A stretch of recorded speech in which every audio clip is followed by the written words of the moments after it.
You both played a big part in this sport. They do whatever they want. You can always cut it. Took a cab home in the Magliarosa.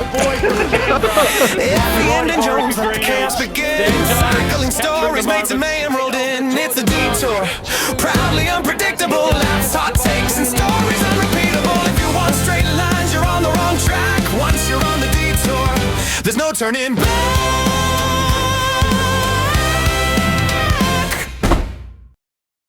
G'day guys, welcome to another edition of the Detour podcast. I'm your host, Dan Jones, joined by four-time national road champion from Australia, Johnny Trevorrow. I didn't mention anything about when he rode the Giro because, Johnny, you're not happy. You're not a happy man. Well, I've copped a bit of flack. The problem is this AI is getting that good. You're so good with all of this that what used to be a bit of a cartoon type thing, now people think it's an actual photo. So you've got a photo of me right along with a cigarette. Now, I never did that. Okay, I did get paid and I had a puff before the start and I buzzed on the head stem. All that's true. You got me right along. And people are kids. It's not a good look for the kids. That you weren't riding on that bike. You had a Ludo bike, and because it's so accurate, it looks like a photo. Anyway, I'll survive. And obviously the Giro is underway. So let's go to our first little segment, which is the feed zone. Now, the feed zone little sting, it's got all these bins and bottles. And did you see the footage of the guys trying to, I think from EF, trying to give out a bid, and he had 3 bites at the cherry and dropped every one? I know. On the side of the road. I felt for him because there's nothing worse than when you're handing biddens out when it's flat and fast.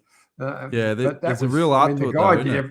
The guys did everything right. The guy was just a butterfingers, but they've got to be right on the ball because Michael was coming through 50k an hour. It's Well, soft grip at the top of when you hold it, Johnny. Straight arms, soft fingers, so that they can scoop it up. If you try and put it in the hand or whatever, it doesn't work. This is years of experience to learn this craft.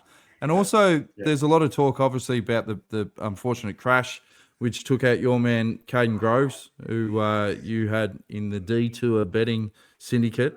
It did look like a nasty fall. But also, a lot of people are talking about how the road narrowed, particularly at that point of the sprint. Do you think that played into effect? Well, a little bit, but they knew that was coming. They knew that was coming because they'd already been across it both ways beforehand. They come around and did a big loop. But it did. I mean, they've gone from a double lane road, really wide, into really narrow. But it was just the Uno X guy just, he hit the wheel. And then hit the barricade, and he went. He did a good job. He went right across the road and took out the whole. I don't think I've seen the whole field stop like that. 500 meters to go. Yeah. On socials, we talked about the French Revolution, the pallbearers. What an exciting time to be a French cycling fan. Well, a pallbearer is normally at a funeral, but anyway. They're carrying up the weight, like they're carrying the nation. They are. You're one of those old negative Nancy's. Great sprint. But I see that the stage just started, so I was just looking at it then. But a good one today would be a really interesting stage. But it's going to be a great Giro. Yeah, and one of the things we love doing on this show is interviewing hot young talent. And this is a rider that has been identified as absolutely red hot. If Angus was here on the heat check, he'd have him like scoldering on the pan. So let's bring out our very special guest on the Detour. Well, we welcome a very special guest. We say that every week, but I'm very excited about this because you were the one that rang me and you said, mate, have I got a rider we need to get on and give us the insight.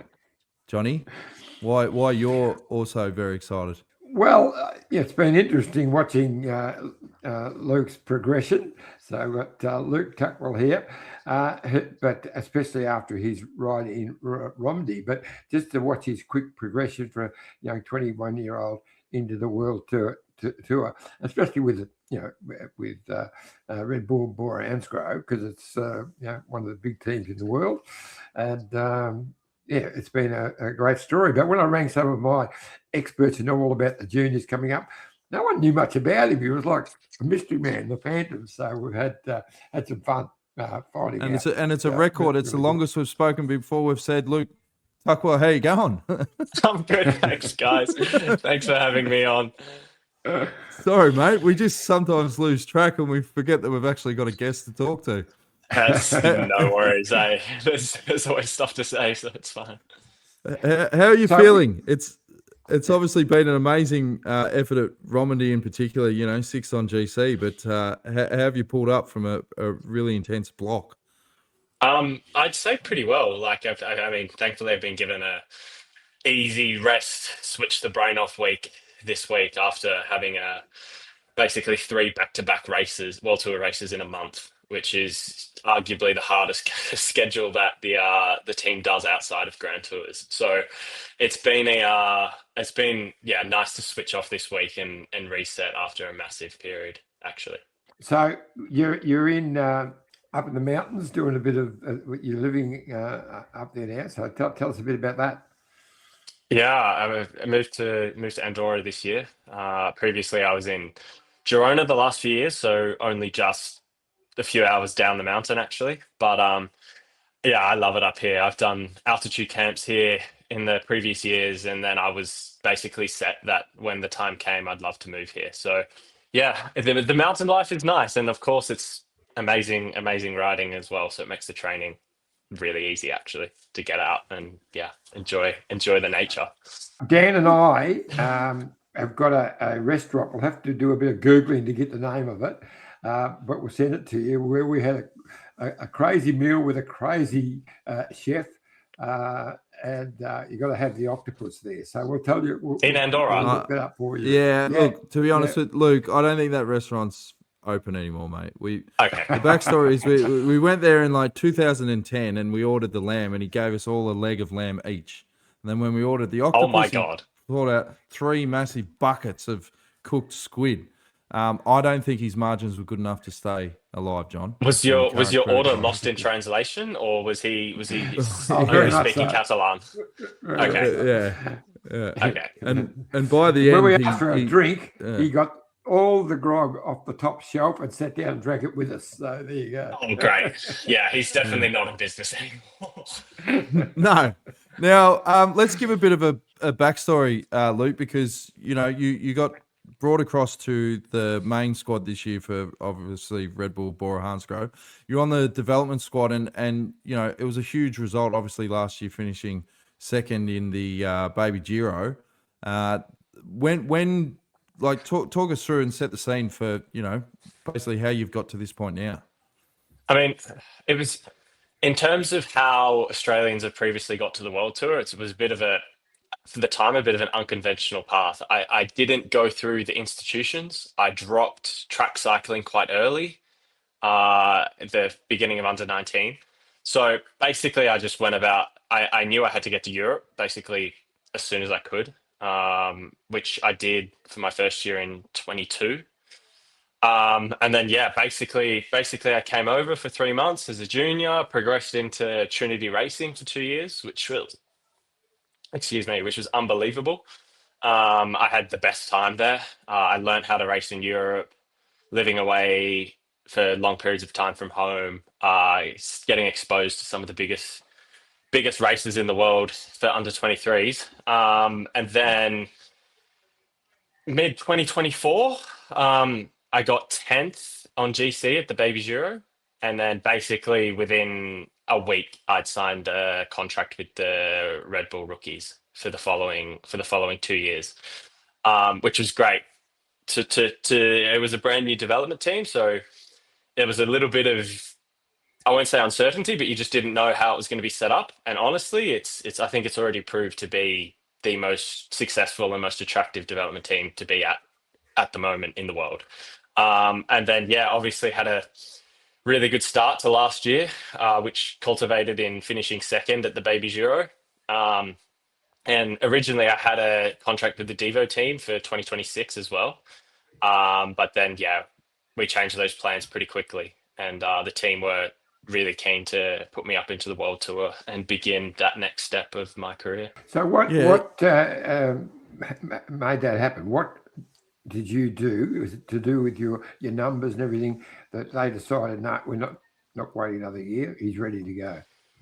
I think it was a bit of both. Like, okay, I was showing the numbers that are required to be able just to be there in the World Tour, but I think it was also how I conducted myself in the racing and the mindset that I brought into it. That I was one of the more experienced guys on the development team last year, and obviously they could also see that the way that I raced was ready to go to the World Tour and adapt to that style of racing. I mean, originally we for the first 2 weeks after the Baby's Euro, we were planning on staying in the Devo team, but then pretty quickly they had some internal talks in the team and decided, nah, it's we think he's ready to put him up. So yeah, I didn't argue against that. Take us into your personality, Luke, because I find it fascinating that you decided not to go down a traditional path, and you worked all that out, and you had the confidence to go, right, this is what I'm doing. Is your personality always been someone, because from what I've seen and people that we've spoken to, very level-headed, very mature beyond your years, have you always had that trait? Yeah, I think so. Like even racing throughout under 15s, under 17s, I was always thinking about, I was never the strongest. I was never actually that close to competing for the win, but the way that I made sure I got results was making sure I maximized the best result I could. So I think that gave me the mindset over the years and developed that mindset to challenge myself and put myself out of my comfort zone to get the most out of myself. And then basically at the end of 2021, Simon Clark, out of the blue, just sent me an Instagram DM saying, hey, mate, I got this opportunity in Italy for 2022. I've seen you've been doing well in Australia. Are you keen? And I was just immediately, yes. We'll work out the details later, but yes, put me in.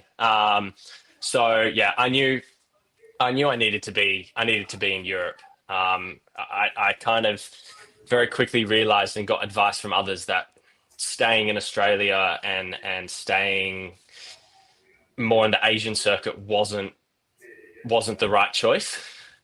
If you really were serious about trying to get to the World Tour as soon as possible, because I mean, if you go to Europe now as the first time as a 21, 22-year-old, it's too late.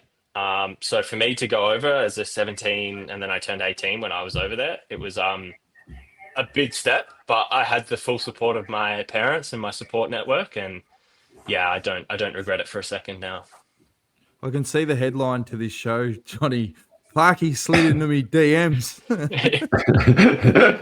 mean, it's true. Story. It's completely true. Like out of the blue, I was at home by myself. My parents were out somewhere, and I just got my phone lit up with Simon Clark followed you, and then Simon Clark has sent you a message, and I was like, what the hell? Like, I think it was the first pro that had ever followed me on Instagram, so I was a bit blown away.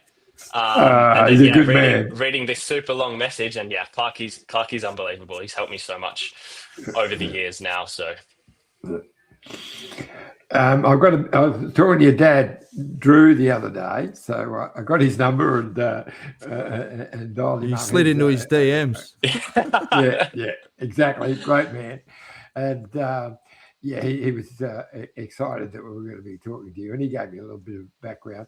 And I spoke to Pat Lane, who was with the original Inform team, and he had some really good insights into you. He said you're always full of confidence. He realised because you're such a good student that you probably weren't doing quite as much training as a lot of the others, but you obviously had the ability there. Yeah. I mean, I look back to the training I was doing back then compared to like what the juniors at the time, or the juniors that are in the under 19 team in Red Bull do. And like, I'm surprised I could even finish racing, to be honest. Like between going to school and training, like I think I was doing kind of 10 to 12 hours a week, which is not nothing, but like juniors these days are doing 20 plus. So yeah, I go back to that, trying to just maximize as much as I could in the racing, because I wasn't actually training that much. How much of an influence has Zach Dempster been now that he's got the reins at Red Bull BORA-hansgrohe? I mean, from a personal bias standpoint, it's amazing having an Aussie in that role in the team and being that far up the hierarchy in the team. Let's say, just to have someone who you can kind of have a really casual chat with, and who understands your situation and understands everything that's going on potentially as well, with living in Europe, being Australian is unbelievable. And he's here in Andorra as well, which is great. So yeah, it's amazing to have an Aussie in that position that, it's just so much easier to talk to rather than maybe a European in that role. And it's just for us Southern Hemisphere riders, it's just makes everything so much more approachable. And if you have any issues or any problems, it's just so easy to get things fixed or to discuss them. And then you've got an influential New Zealander as a DS in Shane Archibald, the flying mullet. How have you found Shane to deal with? He's my personal DS within the team, actually. Wow. So I have quite a close connection with Shane. And yeah, obviously I started the year at TDU, and he's the resident TDU DS on the team. But yeah, he's unbelievable. He's a rare human being, as I'm sure most people know, but he's an unbelievable guy. And yeah, he mainly does the classics. So I don't really get to race with him as much, let's say. But yeah, it was amazing to see how in depth and thorough he actually is in TDU, and he's super well respected within the team as well. Now, I hear one of your real early coaches was Mark Renshaw's mum, who is a real legend. I know her quite well. She was a pretty handy bike rider herself. So tell me about that. Yeah, Marion was my coach for 6 years, I want to say, as I was kind of under 13s, under 15s, under 17s. Yeah, obviously, I mean, I live in Orange, which is only 45 minutes from Bathurst, where she's based. And I'd go there multiple times a week to train and race. And yeah, she's unbelievable. She's an unbelievable woman. What she's done for cycling in Australia and the Central West as well is extraordinary, actually. She's I have a lot for my mentality and how I do things. I have basically a lot to credit Marion for, as well as Mark as well, and the whole Renshaw family. They've been so influential, and yeah, they're amazing human beings. So, Luke, give us an insight as to, like, we often talk about how this current generation, particularly the ages, it's so different to what it was 5 years ago. And when I read your Wikipedia, I freaked out because I saw that you were born in 2004. That's pretty much around the time this whole Detour started. Like, it's bloody second year of film school. But is it so supportive in that you've already flagged, the guys like Zach and Archie and stuff. But if they recognize that, one, you have talent, you know where you want to go, you do the numbers, you do the training, and you're professional, do you really feel coming into even the World Tour environment, you don't have to do 3-4 years of grinding it out to work up the ranks? Like, you're going to get that support. Yeah, I mean, physically now, it's just that the younger guys come in and they're just ready. They're ready for the racing. They can do the numbers. They can adapt to the style of racing. Okay, sometimes it takes some guys a bit longer to make that adjustment if they come in younger or if they come in a little bit older.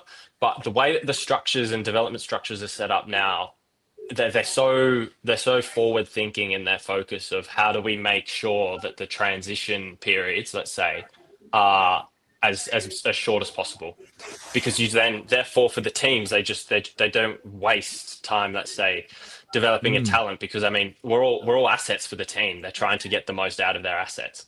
But that being said, you can have the best, let's say, numbers in the world and be the best racer in the world, but if the personalities don't mix, if what others say about you, if you're someone who still completely lives at home, super reliant on their parents, it can be a bit of a challenge, especially for these Europeans. And I mean, I think I can biasly say from an Australian standpoint that when it comes to living the life, as in living the life of a pro, the Australians and the people not from Europe are, I feel, are better adapted to making that change earlier, because they've already had to do it 3 or 4 years before the Europeans. Maybe they moved from Belgium to Spain or from wherever it is. And sometimes for them, it can be like the world's crash. The whole world's falling down in front of them because they're suddenly first time away from home at 22. So yeah, I mean, it's a culmination of multiple factors, but they're so focused on developing talent and finding the next Pogacar or whatever. That this is every team's focus. What's some of the best advice someone like Simon Clark's given you? Because you talk about a guy that got everything out of their career. We had him on this podcast when he didn't have a contract before he went to Israel at the time. Yeah, and what a guy to pick the brain of. Yeah, I think the best advice that Clarkey gave me was set up a life that you want to live in and that you want to come back to. Like, don't skimp out on trying to, let's say, if my situation, for example, you've lived in Australia for a few times, you're now moving to Andorra. Sorry, you lived in Europe for a few years already. You're now moving to a new place, Andorra, for example. Clarkey was really big on spending the time and the money setting up a place that you want to live in. So to come back to somewhere where you feel like you can switch off and you feel like you can relax and you can disconnect yourself from the racing periods, because the racing is so intense now that it takes, like, you're more mentally tired at the end of these races than you are physically. So yeah, I really took that on board and made sure I now have an apartment and a home that I love spending time in and feel like I can completely relax in, rather than just living in a shoebox with a leaky pipe above your head. So have you got an 80-inch TV then, mate? No, only a 55. I had to make sure I had to control myself, to some degree. So this year you've had a great year. Catalonia. How do you get along with Remco? I'd say pretty well. I mean, we race pretty well together. It's good as in you get to do training camps with each other before you actually go to any racing. So you kind of already break down that initial wall of, not knowing someone. And, you do some longer endurance rides with each other and as a group, and you kind of get to slowly know who the person is and how they operate. But I'm not going to lie, still getting to go and do a race like that with the team that was there was pretty special, and something that that is actually really rare for neo pros to do so early in their career and their year, to get an opportunity to go and do a race with the A team, basically. Is there anything that you notice from racing with guys like Remco that separate him from the others?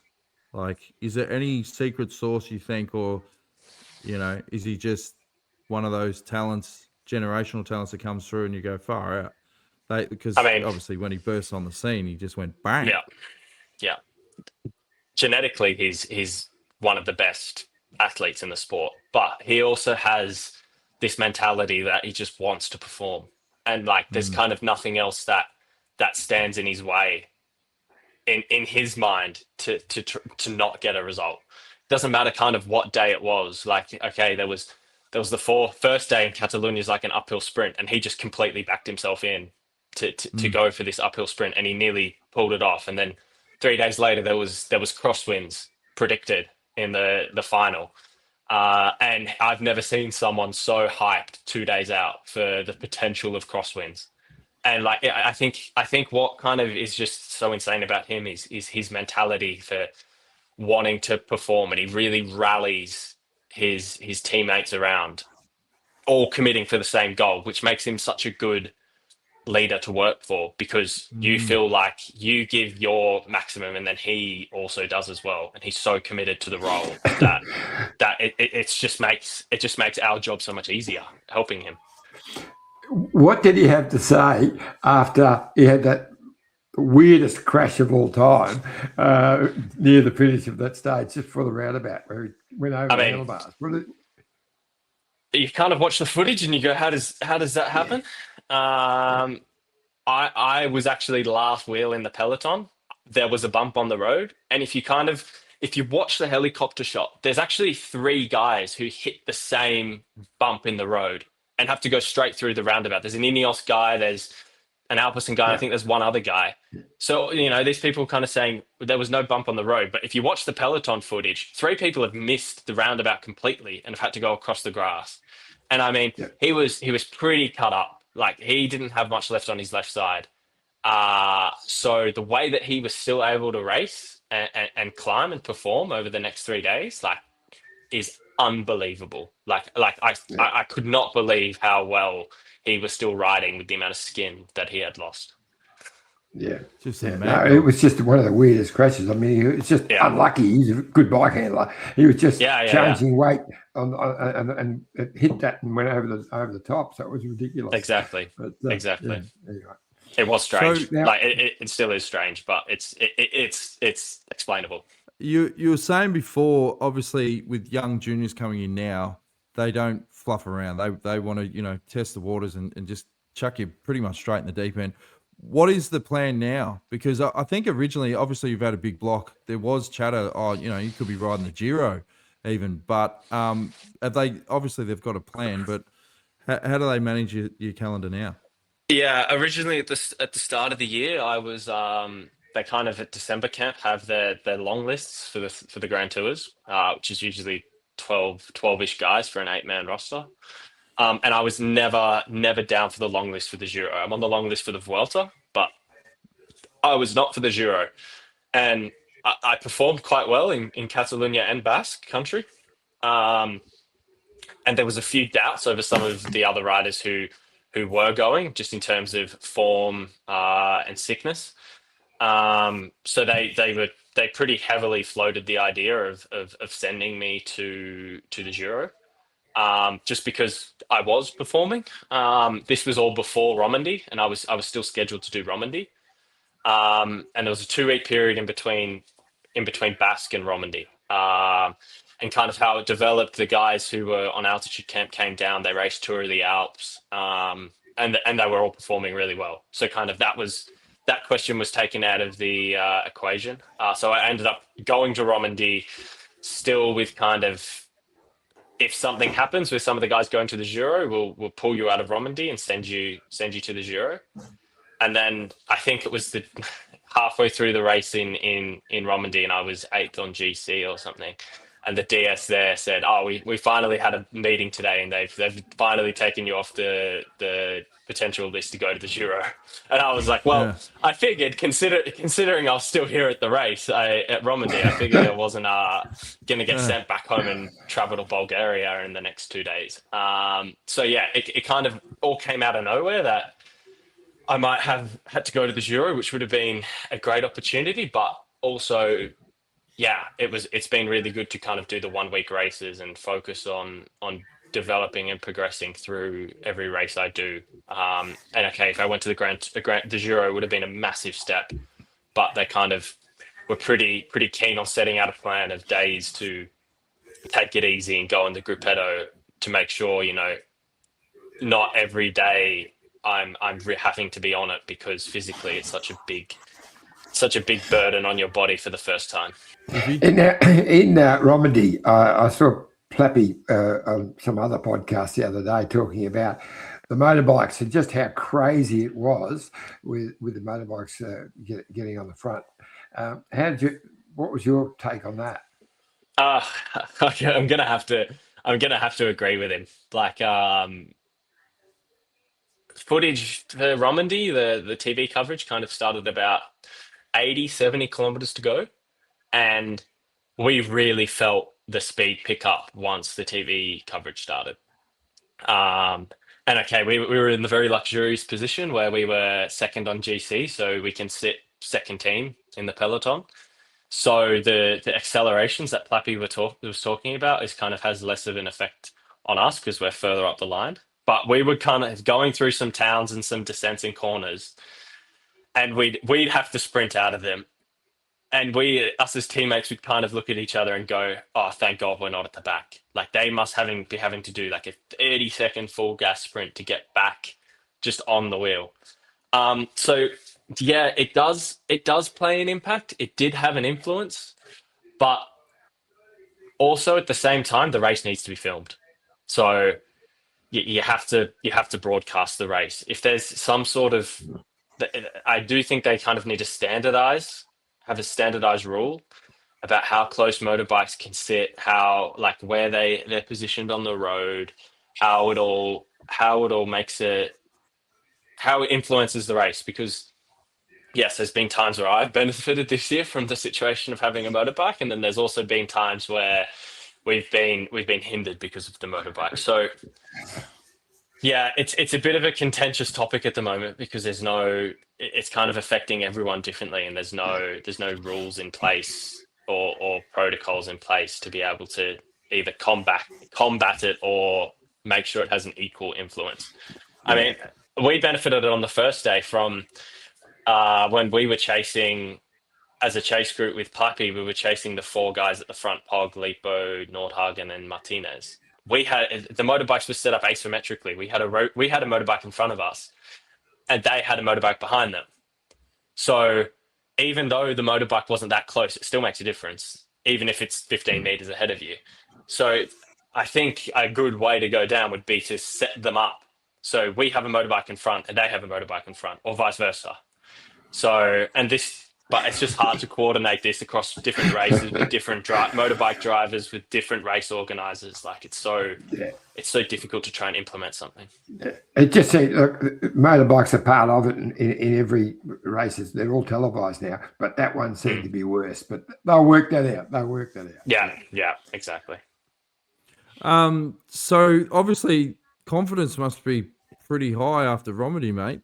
Like, geez, if that was me and I got that result, and you look at the quality on the GC list and the guys, you know, you've got the Pog, Lipowitz, Martinez, Nordhagen, Plapp, and then yourself.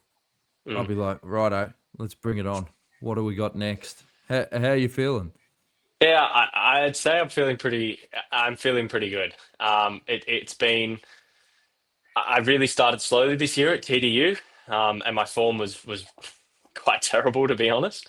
And it was kind of like, oh, this is a huge step to take. But as my form and my training slowly built, month after month, race after race, I kind of started to find it a little bit more. And then in Catalonia, I felt, okay, I can do my job on the climbs now. Like I'm there on the climbs when I need to be. And then kind of progressed through the racing and got to Romandy, and I just had things just clicked. Like I was just able to race and ride the climbs the way that I wanted to.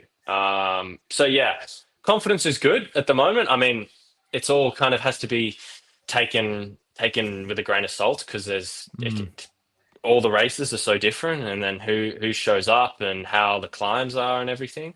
But yeah, I wasn't expecting a week like Romandy in my first year as a pro, to be honest. Like I was really just setting myself up this year to go race to race, learning, building experience, and then 1 or 2 years down the line to start looking at that, since I have a 3-year contract. So from my side and the team side, we were in no rush to try and get a result. So it's nice now to just kind of have one on the board with no pressure.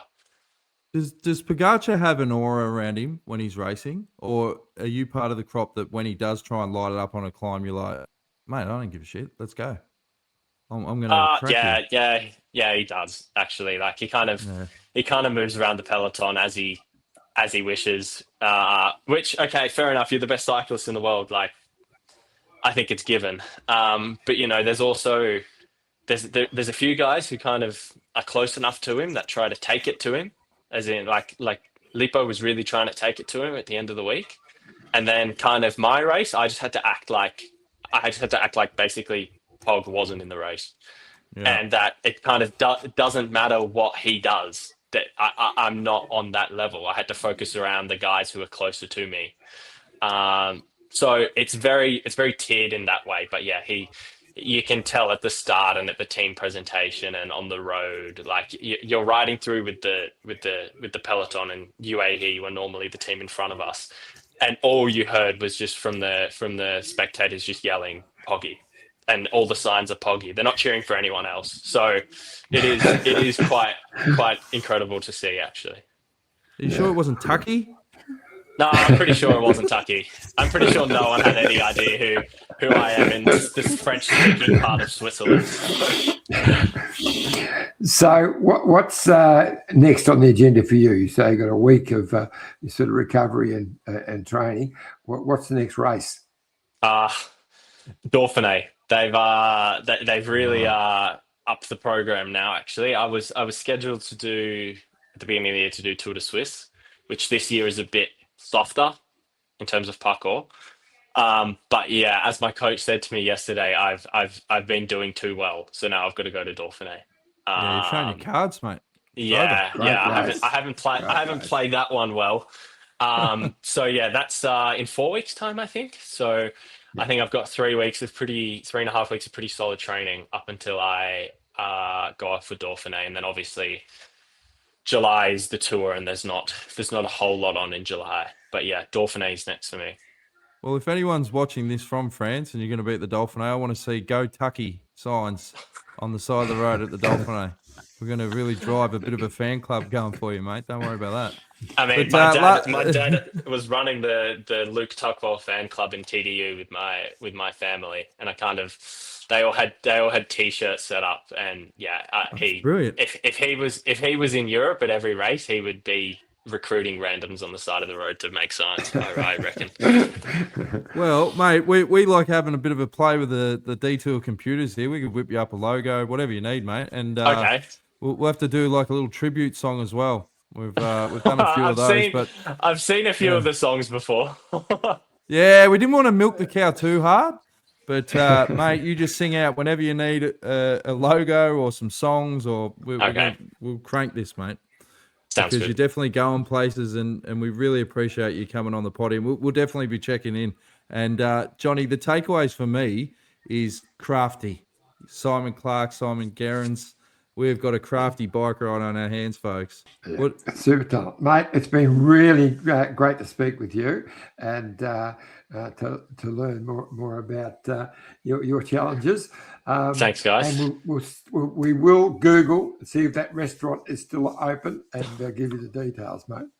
Yeah, mate. I don't know how a leg of lamb and a bucket of squid goes with your training program, but we'll get you a great price. Yeah, I might have to ask my nutritionist about that one and see if that one can get approved. But no, thanks for having me. Thanks for having me on, guys. It's been a pleasure. Good on you, mate. Speak soon. Wow, what an impressive person, Johnny. That was fantastic. Well, I thought he was one of the most impressive people I've ever interviewed until right near the end, when, as we finished, he came out that he was a fan of Dan Jones. And it's a shame you didn't get that, mate, because that was some wonderful stuff he spoke about. No, I was recording that. I was recording. Oh, really? In fact, yeah. So let's just have a look at what he said. I was an avid social distance podcast listener back in the really? day. I think I still speak about it with mates sometimes who would listen, and I think it's my favorite podcast ever. Okay. But in Wollongong 2020 at the 2022 at the Worlds, I got a photo with you. Hold on, I'm just going to pull it up. And I was with some friends, and I was like, "Oh my god, that's Dan Jones! I've got to get a photo." And I knew you from the podcast. Wait, where's September World Championships? That is awesome. Let me find the photo. Look at this. Wait. You hold it. Oh, that's unreal, mate. I remember that now. Sensational. So there you go. It's a small world. I love it. Mate, I love it. That is I'll never hear the end of this. This is my second Dan Jones encounter. So, mate, you got to send me that photo. I'm quite a big fan of you, Dan. So, Nah. I'm just a Sensational. bloody wheel kicker, mate. No, You're a bit going more. places. You're a legend. Mate, you've made the Jaco content pool what it is from it was good days. the movies and Yeah. docos back in the day. Yeah, So, that was. Anyway, it was I good thought I'd times. leave you with that story. You're a Oh, legend, we love mate, it. and We love it. I'll wire across those bitcoins that you're asking for. Yeah, thanks. as a result. That'd be Yeah, great. No worries. Good on you, mate. There you go, Iffy. You've always been concerned that, if we did start seeing some good numbers or people giving me compliments, that my head would swell. But I think you do a good job at knocking that out of me. Right, Iffy, we've got a lot more brilliant interviews to come because we're firing on all cylinders, mate. It only took us a couple of episodes to get the cobwebs out. And yeah, it's been a lot of fun.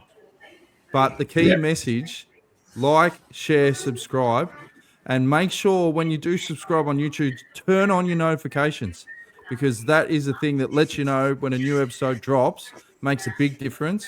And also, if you like the content or any stuff on socials, get off your backside and leave a comment, because it helps with the algorithm. We had to redo the Instagram page because remember a couple of years ago someone hacked us, and I think they were trying to sell Bitcoin or something, so we just shut the Instagram page down. So we're about to start from scratch.